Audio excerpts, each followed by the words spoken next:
नमस्कार दोस्तों, आप देख रहे हैं सरकारी जॉब भर्ती और मैं हूं हेमेंद्र साहू। यहाँ पर देखने वाले हैं महिला परीक्षक भर्ती का यहाँ 34वां वीडियो है और इस टॉपिक में देखने वाले हैं महिला परीक्षक भर्ती हुआ था 2022 में। तो 2022 में जो हुआ था उसी टॉपिक को लाया हूँ। ठीक है, इसमें जो खुली भर्ती सीधी का है और परिसीमित जो सीधी भर्ती है उन दोनों का मिक्स क्वेश्चन है, जो कि 25 क्वेश्चन लाया हूँ और 26वां नंबर का क्वेश्चन आप लोगों के लिए होमवर्क है। अब यहाँ पर 25 नंबर के क्यों ला रहा हूँ क्वेश्चन, क्योंकि देखो अगर थोड़ा-थोड़ा लाऊँगा और उसका विश्लेषण अच्छे से करूँगा ताकि आप लोगों को समझ आ सके, ठीक है? हालाँकि इसमें 100 क्वेश्चन का था, लेकिन मैं रीज़निंग का 2 से 4 दिन के अंतर्गत आप लोगों को स्टार्ट कर दूँगा बताना। अभी तो फिलहाल टाइम है 2 से 4 दिन के अंतर्गत आप लोगों को रीज़निंग बताना भी स्टार्ट कर दूँगा। बहुत ही बेहतर तरीके से बताऊँगा, जो कि आसान भाषा में आपको समझा भी दूँगा, ठीक है? तो किस तरीके से आप बनाओगे, वो सभी उसमें बता दूँगा मैं। तो फिलहाल जो है सामान्य ज्ञान है और इसमें थोड़ा बहुत जो है जैसे कि बाल विकास का संबंधित है वो टॉपिक है और अच्छे से समझाते हुए बताऊँगा। इसलिए जो है आप चैनल पर बने रहना। अगर आप चैनल पर नए हो तो चैनल को सब्सक्राइब करना और बेल आइकन को ज़रूर दबा देना, ठीक है? और इसका पीडीएफ आपको टेलीग्राम चैनल में मिल जाएगा, वहाँ से जा आप जो है डाउनलोड कर सकते हो। तो चलते यहाँ पर वीडियो की तरफ। पहला प्रश्न देखते हैं, यदि कोई व्यक्ति दहेज प्रतिषेध अधिनियम 1961 के प्रारंभ के पश्चात दहेज देगा या लेगा तो वहाँ कारावास से दंडनीय होगा। तो क्या बोला गया है, सबसे पहले ये क्या है कि दहेज प्रतिषेध अधिनियम 1961 में प्रारंभ हुआ, यानी कि ये अधिनियम 1961 का है, ठीक है। इसमें क्या बोला गया है कि दहेज देगा या लेगा, यानी कि देने वाला भी और लेने वाला भी ये जो है दंडनीय अपराध है। तो इसके लिए सरकार ने इस अधिनियम के तहत कितने वर्ष का कारावास का निर्धारण किया गया है आपको बताना है। सही जवाब क्या जाएगा इनका, 5 वर्ष रहेगा, ठीक है। 5 वर्ष इसका सही रहेगा और इसी के साथ रहता है 15,000 रुपये का जुर्माना है। ये क्या है, डायरेक्ट रूप से अगर मांगता है, ठीक है। जैसे कि दूल्हा क्या आजकल क्या चलता है, ये चीज़ बता रहा हूँ। आजकल जैसे कि शादी विवाह होता है, सभी समाज में होता है, ठीक है। और जो पदाधिकारी है, सामाजिक पदाधिकारी, उसके घर भी यही चीज़ होता है। उसमें क्या चलता है, जैसे कि सामान्य भाषा में बोले तो टिकावन देते हैं, ठीक है। तो टिकावन का अलग मैटर होता है और जो दहेज का रहता है अलग रहता है। अगर दहेज का हम सिंपल सी बात करें ना, तो दूल्हे स्वयं से बोलते हैं कि मुझे गाड़ी चाहिए, मुझे पैसा चाहिए, मुझे घर चाहिए, ये क्या है, दहेज है। लेकिन पिताजी अपनी बेटी को अपनी सुविधा के हिसाब से दे रहे हैं, उसे दहेज की श्रेणी में नहीं लाया जाता है, ठीक है। अगला है, निम्न में से कौन सा मुख्यमंत्री कन्या विवाह योजना के उद्देश्य है। अब देखो यहाँ पर जो प्रश्न लाया हूँ ना, आपको ऐसे ही क्वेश्चन आप लोगों को एग्जाम में मिलेगा, यानी कि 3-4 ऑप्शन दे देगा, ABCD, जो भी ऑप्शन है इसको सिलेक्शन करना है। यही क्वेश्चन सबसे ज़्यादा फंसते हैं। तो यहाँ पर क्या बोला गया है कि निम्न में से कौन से मुख्यमंत्री कन्या विवाह योजना के उद्देश्य है आपको बताना है। पहला ऑप्शन क्या है, कन्याओं के विवाह में आने वाली आर्थिक कठिनाइयों का निवारण करना है। दूसरा है विवाह के अवसर पर फिजूल खर्चे को रोकना है। और तीसरा है सामूहिक विवाह के माध्यम से मनोबल एवं आत्मसम्मान में वृद्धि करना है। और चौथा है नवविवाहित जोड़े को भावी जीवन के लिए आर्थिक सहायता प्रदान करना है। तो इसका जो आंसर रहेगा, देखो पहला सही रहेगा। इसमें क्या बोला गया है कि जो कन्या है रहते हैं या उनके जो फैमिली रहते हैं, उसे आर्थिक जो कठिनाइयाँ महसूस होती हैं, उनसे जो है थोड़ा सा अगर रुपया देकर उसे हल किया जा सकता है तो फिर ये जायज़ है। तो पहला आंसर सही हुआ, ठीक है। उसके बाद है विवाह के अवसर पर फिजूल खर्चे को रोकना। आजकल जो है विवाह के नाम पर अत्यधिक मात्रा में खर्चे हो रहे हैं, तो इसको भी एक रोकना होगा। तो ये क्या हुआ, दूसरा भी सही है।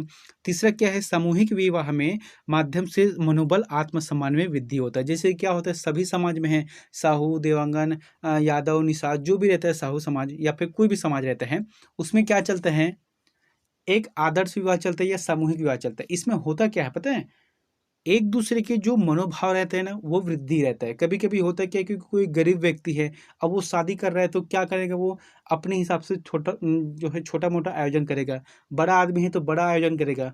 लेकिन वही दोनों आदमी अगर समाज के जरिए होता है, शासन के जरिए होता है, या जैसे कि सामूहिक विवाह के रूप में होता है, तो सभी समान होते हैं। इसलिए जो है मनोबल के साथ साथ आत्मसम्मान का वृद्धि भी होता है। तो इसका जो आंसर रहेगा 1, 2, 3 सही रहेगा, यानी कि पहला सही रहेगा, ठीक है। दोस्तों जितना भी अतिरिक्त बताता हूँ ना, आप इसको समझा करो, क्योंकि प्रश्न ऐसा नहीं हो सके तो ऐसा घुमाकर पूछ देते हैं, इसलिए जो है दोनों साइड से आपको याद रखना है। तीसरा क्या है, किसी बच्चे के स्वास्थ्य स्तर को किन परिस्थितियों में गंभीर रूप से जोखिम भरा माना जाता है। जैसे कि कोई भी छोटा सा बच्चा है, अब उसके स्वास्थ्य स्तर को हम कैसे देखेंगे जो कि लगेगा कि हाँ ये तो बहुत ज़्यादा गंभीर समस्या है। तो ऑप्शन क्या है, यदि जन्म के समय शिशु का वजन जो है 2 किलोग्राम से कम हो, तो ये भी सही है कि 2 किलोग्राम का अगर बच्चे हो रहा है, इसका मतलब इसका शारीरिक स्वास्थ्य ठीक नहीं है। ठीक है, दूसरा क्या है, शिशु का वजन लगातार 3 में बढ़ नहीं रहा है, यानी कि लगातार 3 महीने से बढ़ नहीं रहा है, ये भी सही बात है क्योंकि शिशु का जो है विकास रुक गया है। और तीसरा क्या है कि शिशु के वजन में लगातार 2 महीने में कमी होना। तो कुल मिलाकर देखा जाए तो उपरोक्त आंसर सभी सही रहेगा। चौथा प्रश्न है, घरेलू हिंसा से स्त्री का संरक्षण अधिनियम 2005, यहाँ पर 4 हो गए, इसे सुधार लेना, दरअसल 2005 रहेगा। ठीक है, के अंतर्गत शारीरिक दुर्व्यवहार से अभिप्रेरित है, यानी कि शारीरिक दुर्व्यवहार के अंतर्गत कौन कौन से चीज को रखा गया है। एक तो है शारीरिक पीड़ा होता है, एक तो है उसे हानि पहुंचाना है, या जीवन या शारीरिक अंग को खतरा या स्वास्थ्य को खतरा भी रहता है, प्रहार है, आपराधिक भय है या आपराधिक बल है। ये जितने भी प्रकार है वहाँ सभी घरेलू हिंसा के अंतर्गत इसे अभिप्रेरित किया गया है, इसलिए जो इसका आंसर रहेगा वहाँ चौथा सही रहेगा। पांचवा प्रश्न है, ओमिक्रॉन सबसे पहले किस देश में पाए जाने की जानकारी विश्व स्वास्थ्य संगठन को मिली है।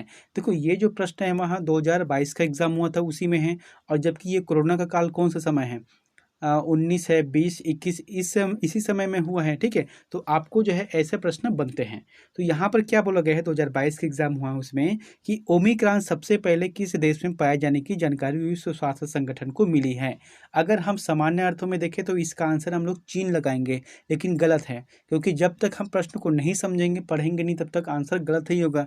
तो इसका जो जवाब रहेगा सही दक्षिण अफ्रीका रहेगा। अब दक्षिण अफ्रीका क्यों रहेगा, देखो अगर कोरोना वायरस की बात करता है तो चीन के वुहान शहर से पैदा हुआ है, इतना सभी को पता है। लेकिन अगर ओमिक्रॉन की बात करें तो फिर ये दक्षिण अफ्रीका आएगा। क्यों? क्योंकि ओमिक्रॉन जो है कोरोना वायरस का एक वेरिएंट है। किसका है? कोरोना वायरस का एक वेरिएंट है जो कि दक्षिण अफ्रीका में पाया गया है। उसके बाद से यूरोप के देशों में फैला है, फिर जाके इंडिया में भी आया था। अगला है, भारत के लिए बहुआयामी निर्धनता का प्रतिवेदन वर्ष 2021 में किसने जारी किया था। तो वर्ष 2021 में किसने जारी किया था। अब देखो यहाँ पर जो प्रश्न 2022 का है, इसलिए 2021 का प्रश्न पूछा है। अगर आप 2023 में दिला रहे हो, इसका मतलब है कि 2022 का पूछेगा, इसलिए जो है 2022 का पिछले एक साल का करंट अफेयर सबसे बेहतर रहता है। ठीक है, अगर आप कोई भी एग्जाम की तैयारी कर रहे हो उसमें पिछले एक साल का जो करंट अफेयर रहता है काफ़ी इंपॉर्टेंट ही रहता है वहाँ। तो इसका जो आंसर रहेगा नीति आयोग रहेगा। ठीक है, अब यहाँ पर नीति आयोग आ गया है, तो इसको भी देख लेते हैं कि ये होता क्या है। तो नीति आयोग जो है योजना आयोग की जगह पर आया था। योजना आयोग पहले था, लेकिन इसे जो है नरेंद्र मोदी सरकार बनने के बाद इसे हटा दिया, उसके स्थान पर नीति आयोग रखा गया है। और इनका जो स्थापना है वहाँ 1 जनवरी 2015 को किया है, और इनके जो अध्यक्ष होते हैं वहाँ हमेशा प्रधानमंत्री होते हैं। तो अभी कौन है? श्री नरेंद्र मोदी है इसका अध्यक्ष, और इनके जो सीईओ है वहाँ BVR सुब्रमण्यम सही रहेगा। सातवां प्रश्न है, वर्तमान में भारत की सकल घरेलू उत्पाद में किस क्षेत्र का योगदान अधिकतम है। इसका जो जवाब क्या रहेगा, सबसे पहले करना चाहता हूं कि ये जो इकोनॉमी का प्रश्न है, ठीक है, यहाँ पर क्या बोला गया है, भारत की सकल घरेलू उत्पाद की जो किस क्षेत्र में सबसे अधिकतम योगदान रहा है, तो तृतीय क्षेत्र रहता है। अर्थशास्त्र में 3 क्षेत्र काफ़ी इंपॉर्टेंट है, और ये 3 क्षेत्र में ही सब चीज़ आ जाता है। देखो होता क्या है, अब प्रश्न यहीं से बनता है, बहुत सारे प्रश्न बनते हैं। अगर पूछ दे आपको कि कृषि जो है किस क्षेत्र के अंतर्गत आता है, तो प्रथम क्षेत्र है। अब ऐसा भी प्रश्न पूछ सकता है कि आप जो महिला पर्यवेक्षक बनने जा रहे हो वहाँ किस क्षेत्र के अंतर्गत आता है, तो ये रहेगा तृतीय क्षेत्र। अब ये होता कैसे है, इस चीज को समझते हैं। यहाँ पर देखो प्राथमिक क्षेत्र के अंतर्गत क्या रखा है, कृषि एवं उनसे संबंधित, यानी कि पशुपालन, उत्पादन, मछली पालन है, कुक्कुट पालन है, सुअर पालन है, ये सभी आ जाएगा। वन लगाना भी एक कृषि के क्षेत्र में आता है। खनन एवं उत्खनन भी इसी के अंतर्गत आता है, यानी कि जो कृषि से संबंधित है, कृषि से जो रिलेटेड है, वह सभी प्राथमिक क्षेत्र के अंतर्गत आता है। ठीक है, अब आते हैं द्वितीय क्षेत्र। द्वितीय क्षेत्र में कच्चे माल को विनिर्माण की प्रक्रिया को माध्यम से तैयार माल में बदलता है, ये हो गया विनिर्माण। अब इसको हम कैसे समझे? मान लो जो है हम कृषि कर रहे हैं, ठीक है, खेती किसानी कर रहे हैं, उसमें से क्या बना रहे हैं? गेहूँ बना रहे हैं, ठीक है। तो ये क्या हुआ? प्राथमिक क्षेत्र आ गया। लेकिन उसी गेहूँ को अगर मैं खरीद कर उसके जो जैसे कि कोई आटा बना रहा हूँ या और कोई जैसे कि बिस्किट बना रहा हूँ या और कुछ भी चीज़ रहता है, जैसे कि चावल से क्या बनता है? उसको जो है मैं जो है राइस में अलग से कन्वर्ट कर रहा हूँ या उससे जो है पोहा बना रहा हूँ, चिवड़ा बना रहा हूँ, मुर्रा बना रहा हूँ। तो ये सभी क्या है? विनिर्माण की श्रेणी में आ गया। तो विनिर्माण की श्रेणी रहता है वहाँ द्वितीयक क्षेत्र के अंतर्गत आता है, ठीक है। अब इनसे जो बचता है वो सभी तृतीयक क्षेत्र के अंतर्गत आता है। अगर तृतीय क्षेत्र में सामान्य भाषा में बात किया जाए तो सेवा क्षेत्र आता है, सेवा क्षेत्र यही आता है, ठीक है। जैसे कि व्यापार है, यातायात है, संप्रेषण है, वित्त, पर्यटन, हॉस्पिटल, संस्कृति, मनोरंजन, लोक प्रशासन, लोक सेवा, सूचना, न्याय, स्वास्थ्य, शिक्षा, यानी कि आप जो जॉब करने वाले हो वो भी इसी के क्षेत्र के अंतर्गत आता है, तृतीय क्षेत्र के अंतर्गत ही आता है, ठीक है। तो ये हो गया तृतीय क्षेत्र, आपको याद करना है, आपको रटना है। हो सकता है इसी में से कोई प्रश्न पूछ दें। अगला है तेथिस सागर के स्थान पर बना है। तो यहाँ पर क्या बोला गया है कि तेथिस सागर के स्थान पर क्या बना है? अभी वर्तमान में देखा जाए तो फिर ये रहेगा हिमालय पर्वत, हिमालय पर्वत बना है। जैसे कि अपना भारत देश ऐसा है, ठीक है, मान लो जो है ऐसा है, तो यहाँ पर जो है पूरी तरह से हिमालय पर्वत है। सभी को पता है ना हिमालय पर्वत है। हाँ, हिमालय पर्वत है यहाँ पर। अब ये हिमालय पर्वत कहा जाता है कि करोड़ों साल पहले यहाँ पर नहीं था, जबकि इसके स्थान पर क्या था? एक बहुत गहरा समुद्र था जिसका नाम क्या था? तैथिस सागर के नाम से इसे जाना जाता है। अब ये जो है पृथ्वी की कुछ कुछ हुआ होगा पृथ्वी में, है ना, जिसके कारण से जो अंदर का जो प्लेट है कभी ऊपर हो गया कभी नीचे हो गया, जिससे क्या हुआ कि समुद्र गायब हो गया और उसके स्थान पर जो है हिमालय पर्वत का निर्माण हो गया।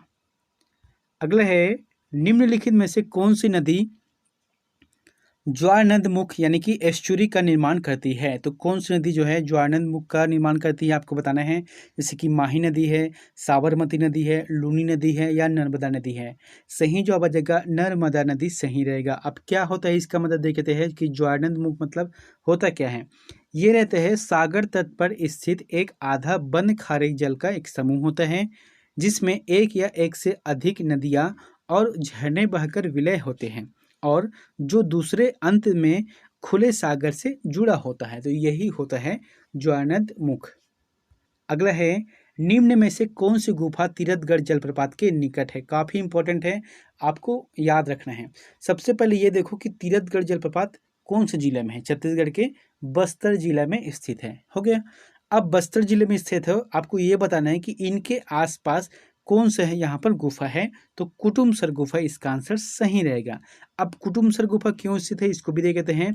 सबसे पहले यह है कि तीरथगढ़ जलप्रपात प्रश्न पूछ सकता है, तो ये बस्तर में है, बस्तर संभाग में है, लगभग जगदलपुर से 70-75 किलोमीटर की दूरी पर है। यहाँ पर जो है 300 फीट नीचे पानी गिरती है जो कि प्राकृतिक झरना है। और प्रश्न आता है कि कौन सी दो नदियों से मिलकर बनता है या कौन सी नदियों से मिलकर बनता है? तो मुनगा बहार नदी से मिलकर बनता है।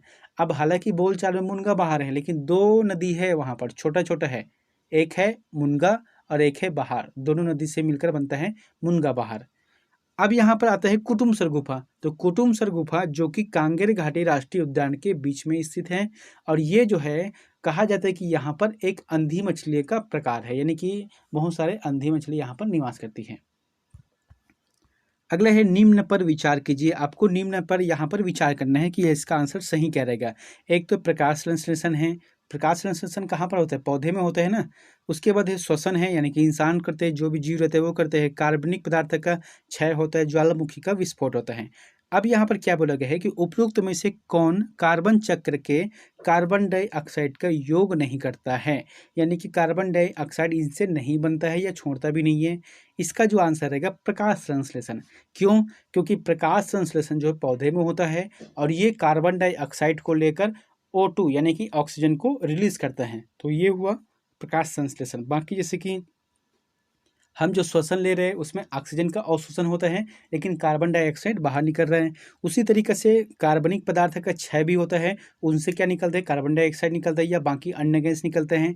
या जो चौथा ऑप्शन क्या है? ज्वालामुखी का विस्फोट होना है। इससे क्या होता है? गर्म लावा निकलता है, कार्बन डाइऑक्साइड के साथ साथ बहुत सारे गैस उसमें से निकलता है। इसलिए हम कह सकते हैं कि सिर्फ प्रकाश संश्लेषण ऐसी क्रिया है जिनसे कार्बन डाइऑक्साइड का योग नहीं करता है। इसका जो आंसर रहेगा वहाँ दूसरा सही रहेगा। दोस्तों मैं जो भी बता रहा हूँ ना आपको आराम से बता रहा हूँ, कोई हड़बड़ी नहीं है, आराम से पढ़ो और कोई जल्दबाजी से मत पढ़ना, सब हो जाएगा, आपका सिलेबस कंप्लीट हो जाएगा, ठीक है। अब देखो धीरे धीरे करके मैं आज का वीडियो कितना 33वां 34वां वीडियो है, इतना धीरे धीरे मतलब कोई खास रफ्तार से भी नहीं पढ़ा रहा हूँ, तो आराम से ही चल रहे हैं, ठीक है। अगर आप इतने को भी देखते हो तो आपके लिए बहुत ही ज़्यादा फायदेमंद है। लेकिन निवेदन है कि सिर्फ यूट्यूब तक ही सीमित मत रहना, आपको बुक भी पढ़ना है। 12वां प्रश्न क्या है, सूची 1 को सूची 2 से सुमेलित करके कोड की सहायता से सही उत्तर का चयन कीजिए। एक तरफ है सूची 1 में यौगिक है, दूसरी तरफ है अनुप्रयोग है। तो ऐसे कौन से यौगिक है जिसको अनुप्रयोग यानी कि इस उद्योग में उपयोग किया जाता है। अब इसमें देखते हैं इसका आंसर क्या रहेगा। सबसे पहले यहाँ पर जो ऑप्शन दिया गया है उसमें से आप देख लेना, ये रहेगा चौथा आंसर सही रहेगा, यानी कि ब्यूटाडाइन का जो उपयोग है वहाँ रबड़ के उद्योग में होता है। बीटीएक्स का जो मिश्रण रहता है वहाँ पेट्रोलियम उद्योग में रहते हैं। और जो फास्फोरस यानी कि जो लाल फास्फोरस रहता है, सभी के घर में माचिस होगा, है ना, तो माचिस में जो तिल लगा रहता है वो लाल फास्फोरस रहता है, तो ये माचिस उद्योग के अंतर्गत आता है। उसके बाद आता है एनिलीन। तो एनिलीन जो है कि किस में है, एनिलीन का जो है तीसरा यानी कि रंजक उद्योग में उपयोग होता है, ये हो गया। और चौथा है पांचवा है कॉपर ऑक्साइड, तो ये रहेगा कांच के उद्योग में होता है। तो इस तरीके से आपको याद रखना है, कोशिश करना है कि अगर एक या दो भी बनता है तो फिर उसी से रिलेटेड आपको सही जोड़ी मिलान करना है। 13वां प्रश्न है कि क्रायोजेनिक तकनीक का अनुप्रयोग खालिस्तान में होता है। तो क्रायोजेनिक को नाम सुनते ही आप समझ गए होंगे, तो इसका ऑप्शन रहेगा अंतरिक्ष यात्रा। जैसे कि अभी हाल ही में चला है, क्या है, श्रीहरिकोटा से एक स्पेस मतलब छोड़ा गया है उपग्रह, किसके लिए है, चंद्रमा के लिए, ठीक है। उसमें किस चीज़ का उपयोग किया गया है, क्रायोजेनिक इंजन का, ठीक है। तो इसका जो आंसर रहेगा पहला रहेगा। इसमें क्या क्या लिखा गया है, एक तो अंतरिक्ष यात्रा होता है जो कि इंजन में प्रयोग किया जाता है, एक है शैलक्रिय है, और तीसरा है चुंबकीय उत्तोलन होता है। 14 प्रश्न है धन विधेयक से 14 प्रश्न है धन विधेयक में क्या सम्मिलित होता है। तो धन विधेयक में क्या सम्मिलित होता है आपको बताना है। पहला क्या है, करों का अधिरोपण होता है, करों का उत्साधन होता है, करों का परिहार होता है, या करों का नियमन होता है। सही जवाब आ जाएगा, ये चारों सही रहेगा, ठीक है। इसका जो आंसर रहेगा ठीक रहेगा। ये जो है पॉलिटिकल साइंस का प्रश्न है। अगला है सही क्या है, आपको देखना सही क्या है। पहला क्या है कि लोकसभा को संचित निधि पर भारित व्यय पर मत देने का अधिकार नहीं है, लोकसभा को संचित निधि पर भारित व्यय पर बहस करने का अधिकार है। तो इसका जो आंसर रहेगा वहाँ तीसरा सही रहेगा, यानी कि 1 और 2 सही रहते हैं। देखो क्या बोला गया है कि लोकसभा को संचित निधि पर भारित व्यय का मत देने का अधिकार तो नहीं होता, लेकिन इस पर बहस करने का अधिकार भी होता है। देखो संचित निधि होता क्या है कि ये जो है सरकार का एक खजाना है, इसे एक कभी कभी जो है इमरजेंसी के लिए रखा भी रहता है, लेकिन इसे जो है संसद से पूछ कर ही उपयोग करने रहते हैं। लेकिन कभी कभी सिचुएशन ऐसा बन जाता है जो कि संसद को नहीं पूछ के उपयोग भी किया जा सकता है और बाद में इसका हिसाब किताब दिया भी जा सकता है। मान लो जो छोटा सा उदाहरण देता हूँ मैं, अगर देश है, इतना सा बड़ा देश है, अगर जैसे कि दक्षिण भारत साइड क्या हो जाता है, कभी कभी तूफान आ जाता है, चक्रवात आ जाता है, उससे कितना नुकसान होता है, बहुत नुकसान होता है। अब जैसे कि संचित निधि से केंद्र सरकार पैसा निकालेगी, तो उसके लिए संसद को थोड़ी बुलाएगा, पहले जो है पैसा को निकाल लेगा, पैसा निकालने के बाद उसको खर्च करेगा कि किसी के जैसे कि खाने पीने की व्यवस्था है, सोने की व्यवस्था है, वो सभी कर लेगा। फिर जाके जब सत्र चलता है उसमें बता देगा कि हमने ऐसा ऐसा पैसा निकाला था जो कि ये कार्य के लिए उपयोग किया है। तो यही होता है संचित निधि। और कभी कभी जैसे कि राष्ट्रपति है, राज्यपाल है, या बहुत सारे अधिकारी रहते हैं जिनका पैसा जिनका जो है पेंशन भी और साथ ही पेमेंट भी उसी से बनता है। अगला है संयुक्त लोक सेवा आयोग की नियुक्ति की प्रक्रिया के विषय में सही क्या है। तो सही क्या है इनका प्रक्रिया में, ये रहेगा राज्य विधान मंडलों के द्वारा संकल्प पारित होना है। दूसरा है कि संसद निधि द्वारा संयुक्त लोक सेवा आयोग की नियुक्ति का उपबंध करेगी। तीसरा है इसके अध्यक्ष और सदस्यों की नियुक्ति राष्ट्रपति नहीं करेंगे। इसका जो आंसर रहेगा पहला रहेगा, जो कि 1 2 3 सही रहेगा। अगला है इस राज्य के प्रथम इथेनॉल प्लांट की स्थापना निम्न में से किस स्थान पर की जाएगी। तो बहुत ही इंपॉर्टेंट है, ये स्थापना हो गया है, ठीक है। इसका जो आंसर रहेगा वहाँ कवर्धा रहेगा। कवर्धा में क्यों? क्योंकि कवर्धा में शक्कर कारखाना है, भोरमदेव शक्कर कारखाना है। तो जो शक्कर बनता है, जो गन्ने का रस निकलता है, यानी कि उससे शक्कर बनता है, तो गन्ने का जो छिलटा बनता है ना, जैसे गन्ने का रस पीने जाते हैं सभी मार्केट में, तो उसका जो बड़ा बड़ा थैली में भर के रखे थे, उसका छिलटा क्या करते हैं, फेंक देते हैं। तो वहाँ पर जो भोरमदेव शक्कर कारखाना है कवर्धा में, उसी से ही इथेनॉल बनाया जाता है। अभी जो प्रारंभ में 80 किलोलीटर, ठीक है, 80 किलोलीटर ऐसे कुछ लिखा है, हालांकि लीटर में है, लेकिन किलो मतलब इतना के एवरेज में निकालना है, इस तरीके से इसमें प्रावधान किया गया है, लेकिन प्रारंभ में है। अब हालांकि इसका जो है दायरा बढ़ गए हैं, तो इसका निर्माण करना है गन्ने के छिलके से। अगला है, ओलाफ सक्लोज ने निम्न में से किस देश के चांसलर का पदभार संभाला है। देखो यहाँ पर 2022 के एग्जाम हुआ है, उसमें पूछा गया है कि ओलाफ सक्लोज ने किस देश का चांसलर का पद संभाला है। चांसलर मतलब हमारे देश का कुलपति है, हमारे देश के जितने भी कुलपति उसे चांसलर बोलते हैं ना, तो यही है। तो इसका जो आंसर रहेगा जर्मनी रहेगा। अब 2022 के एग्जाम में से पूछा गया है, इसका मतलब है अंतर्राष्ट्रीय करंट अफेयर इसमें से पूछे जाते हैं, इसलिए आपको देखना भी है, ठीक है। अगला है, इस राज्य में हाथियों के लिए विशेष रूप से बनाए गए अभ्यारण्य का नाम है। तो विशेष रूप से हाथियों के लिए ही बनाए गए हैं, ये रहेगा लेमरू, लेमरू पार्क भी कहते हैं इसे, और ये कोरबा जिले में स्थित है। यहाँ पर हाथियों का संरक्षण किया जाता है। अगला है, ब्रिटिश नीति के विरुद्ध जनजाति विद्रोह के नेता सिद्धू और कान्हू किस समुदाय के थे। आपको बताना है कि सिद्धू और कान्हू कौन से समुदाय के थे, संथाल रहेगा। ये जो है ब्रिटिश नीति के विरुद्ध इन्होंने जनजाति विद्रोह किया था। जैसे कि छत्तीसगढ़ में जनजाति विद्रोह हुए हैं, जैसे कि भूमकाल का विद्रोह है, कोई विद्रोह है, या फिर तारापुर का विद्रोह है, लिंगागिरी विद्रोह है। तो इस तरीके से बहुत सारे विद्रोह हुआ है। उसी तरीके से जो जनजाति विद्रोह हुआ था, जिसमें नेशनल लेवल की बात है, सद्दू तथा कान्हू के कौन से समुदाय के थे, तो संथाल रहेगा। अब ये संथाल कौन से क्षेत्र में पाए जाते हैं, ये रहेगा झारखंड है, पश्चिम बंगाल, उड़ीसा, बिहार और असम के आसपास पाया जाता है। अगला है, निम्न में से एक को छोड़कर सभी पोषक तत्व भोजन में पाए जाते हैं। तो भोजन में कौन से पोषक तत्व पाए जाते हैं, प्लाज्मा पाए जाते हैं, प्रोटीन पाया जाता है, और कार्बोहाइड्रेट भी पाया जाता है। कार्बोहाइड्रेट जैसे कि आलू से पाया जाता है ना, लेकिन विटामिन नहीं पाया जाता है भोजन से। तो इसके लिए क्या करना पड़ता है, एक तो आपको फल खाना पड़ता है, सेब, मौसम्बी, केला, अंगूर जो भी रहते हैं, ठीक है, इनसे प्राप्त होते हैं, या फिर जो है मल्टीविटामिन की टेबलेट खाना पड़ता है, तब जाके विटामिन का प्राप्ति होता है, और बाकी जो है भोजन से प्राप्त हो जाता है। अगला है, निम्न में से एक अतिरिक्त सभी हड्डियों को मजबूत करने के लिए आवश्यक है। आपको ये बताना है कि 4 में से एक ऐसे ऑप्शन है जो कि हड्डियों से संबंधित नहीं है, ये रहेगा थायमिन। बाकी जैसे कि मैग्नीशियम है, कैल्शियम है और विटामिन डी, ये सभी जो है हड्डी को मजबूत करने का कार्य करती है, लेकिन थायमिन नहीं करता। थायमिन क्या है, यह जो है विटामिन B1 का नाम है, जिसका रासायनिक नाम है थायमिन होता है, ठीक है।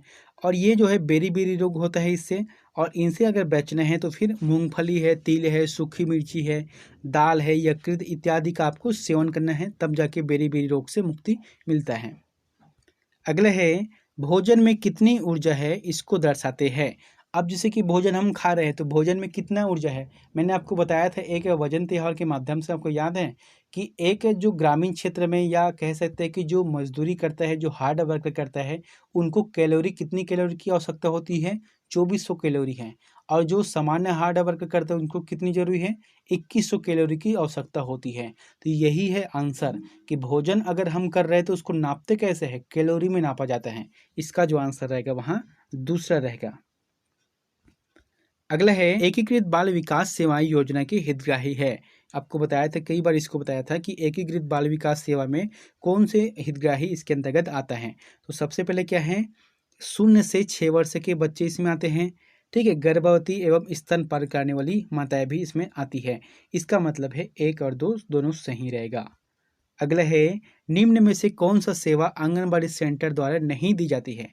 बहुत ही अच्छा प्रश्न है, आपको बताना है कि इसे कौन सा सेवा है जो कि आंगनबाड़ी से नहीं दिया जाता है। इसका जो ऑप्शन क्या रहेगा, पूरक पोषण है, टीकाकरण है, स्वास्थ्य एवं जांच स्वास्थ्य शिक्षा है, और साथ ही स्कूल जाने वाले बच्चों को औपचारिक शिक्षा देना है। इसका जो आंसर रहेगा चौथा रहेगा। देखो, अगर अपनी बात किया जाए, आजकल होता क्या है कि छोटा छोटा जो बच्चे रहते हैं आंगनबाड़ी जाते हैं, ठीक है। अब वहाँ पर जाकर सीधे खाने-पीने थोड़ी खाते हैं, वहाँ पर जाकर कुछ पढ़ते भी है, अनार क्या, ABCD जो भी पढ़ते हैं, या आड़ी जैसे गोला बनाना है, डंडा बनाना है, किस तरीके से चित्र बनाना है, ये सभी सीखते हैं। लेकिन ये आंगनबाड़ी का कार्य नहीं है, इसमें जो मुख्य रूप से अगर कार्य देखा जाए तो पूरक पोषण है। उस छोटे से बच्चों को पूरक पोषण आहार देना है, उनकी जो माँ है उनको भी पूरक पोषण आहार देना है, 15 से 45 वर्ष का पूरक पोषण आहार उनको देना है, और 1 से 5 वर्ष तक वजन त्योहार के अंतर्गत इसको लाना है। तो कुल मिलाकर टीकाकरण भी है और स्वास्थ्य एवं स्वास्थ्य जाँच करना है, यानी कि जच्चा और बच्चा दोनों का। लेकिन हम कह सकते हैं कि स्कूल जाने वाले बच्चों को औपचारिक शिक्षा देना यहाँ पर कोई ज़रूरी नहीं है, हालाँकि देते हैं अलग बात है, लेकिन इसमें शामिल नहीं किया जाता है। दोस्तों यहाँ पर प्रश्न जो है आप लोगों के लिए होमवर्क है, तो इसका आंसर हमें प्लीज़ कमेंट बॉक्स पर जाकर जरूर बताएं। प्रश्न क्या बोला गया है, बहुत ही अच्छा प्रश्न है, इसको समझते हुए देना है आंसर को। क्या बोला गया है कि अपनी समस्या का समाधान हेतु लोगों का सामुदायिक योजना में शामिल होना कहलाता है। अगर इसका आंसर चाहिए तो टेलीग्राम चैनल पर जाना, PDF में रहता है आंसर, ठीक है। क्या बोला गया है कि अपनी समस्याओं का समाधान हेतु लोगों को सामुदायिक योजना में शामिल होना कहलाता है। तो क्या कहलाता है? ऑप्शन पहला है सामुदायिक स्वास्थ्य कहलाता है, दूसरा है सामुदायिक सहभागिता कहलाता है, तीसरा है सामुदायिक प्रोफाइल कहलाता है, या चौथा है सामुदायिक कल्चर कहलाता है। इन चारों में से जो भी ऑप्शन आपको सही लगता है तो कमेंट बॉक्स में जाकर जरूर कमेंट करें। मिलते हैं नेक्स्ट वीडियो में एक नई जानकारी के साथ। Thank you.